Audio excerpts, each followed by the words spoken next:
중국에는 대부분의 사람들이 알지 못하고 지도에도 표시되어 있지 않은 도시가 하나 있습니다. 이 도시는 이름이 없습니다. 공개된 지도에서 검색이 안 됩니다. 당연히 지역번호도 우편번호도 없습니다.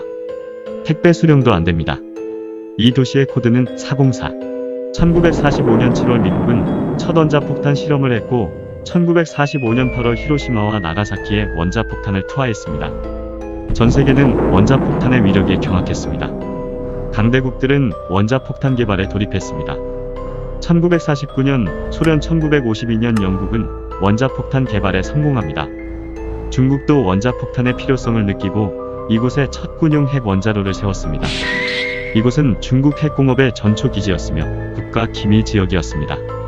인근 주민들도 이곳을 국가가 지정한 탄광지로 알고 있었습니다. 원자폭탄의 개발은 쉽지 않습니다. 건국한 지 얼마 안 되고 기초과학이 부실한 중국의 경우 더 어려웠습니다. 1958년 404가 조성될 당시 중국 정부는 전국의 우수한 노동자들을 이곳에 끌어왔습니다. 핵 전문가뿐만 아니라 다양한 인재들이 몰려왔습니다. 이들의 목표는 단 하나였습니다.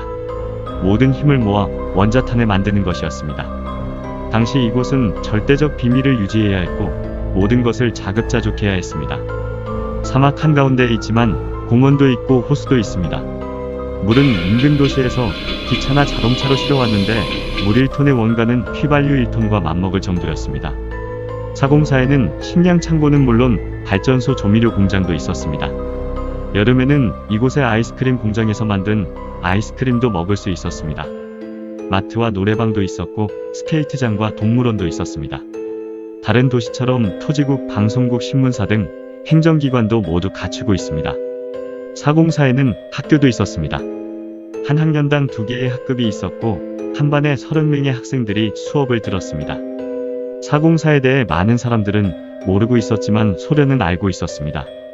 404의 많은 시설들은 소련의 원조로 지어졌습니다. 당연히 미국도 404에 대해 알고 있었겠죠. 냉전 시기는 핵전쟁이 언제 발발해도 전혀 이상하지 않은 상황이었습니다.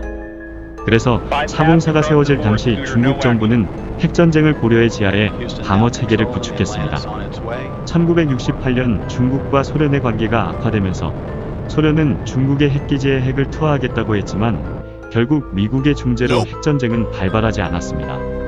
그러다 90년대쯤 어느 날 404의 지하 공간이 붕괴하기 시작했습니다.